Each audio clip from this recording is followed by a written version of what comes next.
सर्वात आधी हा व्हायरल व्हिडिओ पाहून घ्या तुम्ही। सुन लेना हम लोग पूरा बजा देंगे, लेकिन सुन लीजिए नहीं फिर से। हाँ तो बजते हुए हम लोग गाएंगे राष्ट्रगीत ना। अरे हम लोग गाएंगे, चिंता मत करिए। हम लोग पूरे कार्यकर्ता एकत्रीकरण, आप बुला लीजिए ना, कांग्रेस के कार्यकर्ताओं को गवा लीजिए, हम लोग भी गाने को तैयार है। अरे मैं तो गाऊंगा, उनको भी बुलाइए और उनको बुला लीजिए, आमने सामने गीत हो जाए, अपना आमने सामने राष्ट्रगान हो जाए, आप आमने सामने राष्ट्रगान हो जाए। धन्यवाद। ये सवाल आप राहुल गांधी से पूछिए।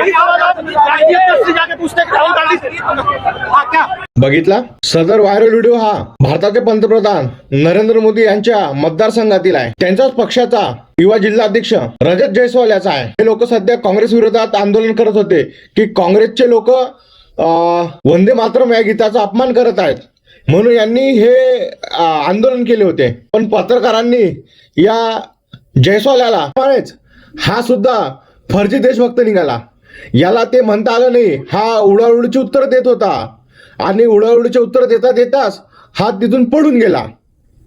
आणि हेच बीजेपीचे लोक देशामध्ये इतर नागरिकांना देशभक्तीचे सर्टिफिकेट वाटप फिरतात। लाजा वाटला पाहिजे अशा लोकांना।